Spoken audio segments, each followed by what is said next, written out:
Start with the name of Allah who is most merciful. Hello everyone, myself Anas Nazir, bypassed Arain from first year DVM. So today I am going to tell you about myology of forelimbs. Let's start with its definition. In cattle, a forelimb is one of the paired front legs, also known as the foreleg.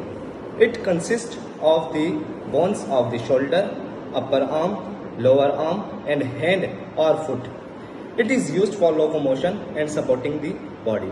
The forelimb in cattle includes the scapula, means shoulder blade, humerus, upper arm bone, radius and ulna, lower arm bones, carpals, mean wrist, metacarpals, mean bones of the hand, and digits, mean hooves. सो जो हमारे पास जो फॉलिम जो होता है ना, तो उसके अंदर कुछ रीजन्स होते हैं, मतलब जो बोन्स होती हैं, और वो जो रीजन्स और बोन्स होते हैं वो किसी ना किसी जॉइंट्स के थ्रू मतलब जुड़े हुए होते हैं, कोई ना कोई उनके बीच में जॉइंट होता है।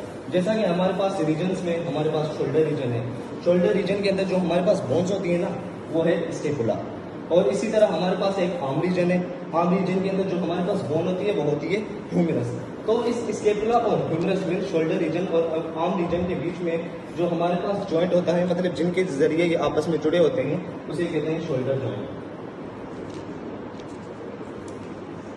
Shoulder joint. और बिल्कुल इसी तरह आर्म रीजन और फोर आर्म रीजन, मतलब ह्यूमरस और रेडियस अल्ना, ह्यूमरस और रेडियस अल्ना के बीच में जो जॉइंट होती है जिनके जरिए ये आपस में जुड़े हुए होते हैं, उसको कहते हैं एल्बो जॉइंट।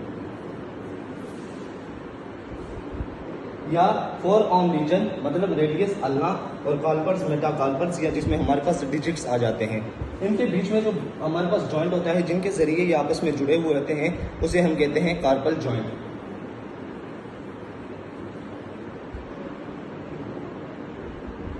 तो एक तरीका तो ये है मतलब इसको समझाने का कि मतलब इनके बीच में रीजन्स, फॉर्म्स और जॉइंट्स क्या होते हैं, और दूसरा तरीका हमारे पास ये है मायोलॉजी ऑफ फॉलिम को डिस्क्राइब करने का, बताने का, मतलब कि इनके बीच में कौन से जॉइंट्स होते हैं, वो ये होता है। अगर हम प्रैक्टिकली लैब में जाएं और प्रैक्टिकली जाके वहाँ पे देखें तो वो सेम इसी तरह होगा कि जो स्टेपुला और ह्यूमरस के बीच में जो जॉइंट होता है ये वाला, इसको हम कहते हैं शोल्डर जॉइंट। और फिर ह्यूमरस और रेडियस अल्ना, इनके बीच में जो जॉइंट होता है, इस जॉइंट को हम कहते हैं एल्बो जॉइंट। उसके बाद हमारे पास आता है रेडियस अल्ना और कार्पल्स।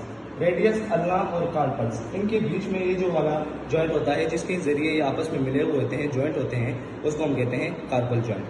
फिर उसके बाद हमारे पास आता है मेटाकार्पल और ये जॉइंट्स। तो मेटाकार्पल या इसको हम जॉइंट्स भी कहते हैं, या हम जो इसको कहते हैं प्रोक्सिमल।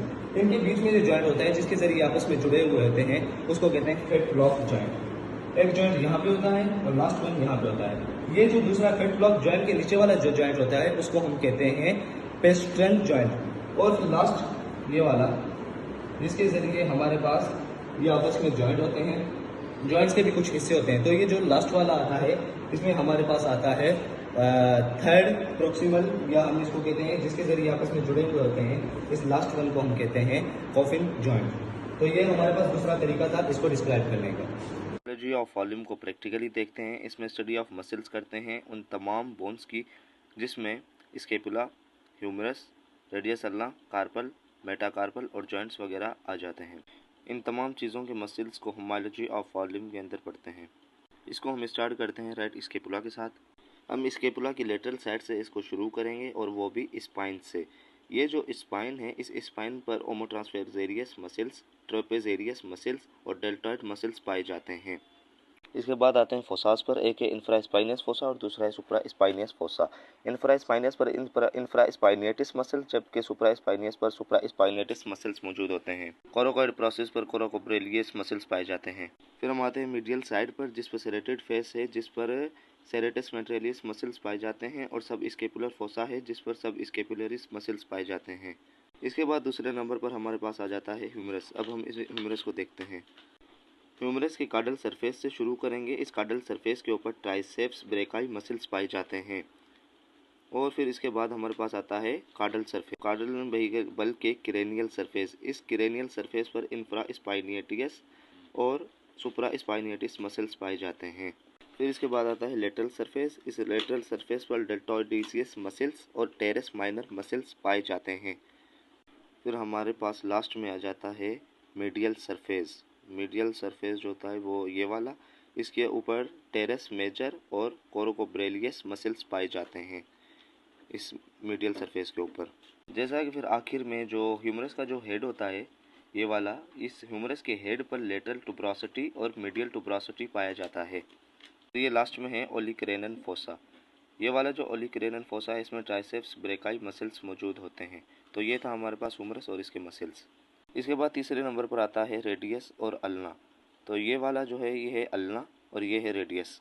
अल्ना पर ट्राइसेप ब्रेशाई और डीप डिजिटल मसल्स मौजूद होते हैं, जबकि रेडियस पर प्रोनेटर और ब्रेशेलियस मसल्स मौजूद होते हैं। चौथे नंबर पर है कार्पल। कार्पल में फ्लेक्सर कार्पाई, एक्सटेंसर कार्पाई, रेडियलिस मसल्स मौजूद होते हैं और इसके अलावा डीप डिजिटल फ्लेक्सर मसल्स भी मौजूद होते हैं, जबकि मेटाकार्पल पर भी सेम मसल्स होते हैं जो कि अल्ना में पाए जाते हैं। लास्ट में डिजिट्स हैं जिसमें डिजिटल फेसिया और इंट्रोशियस मसल्स मौजूद होते हैं।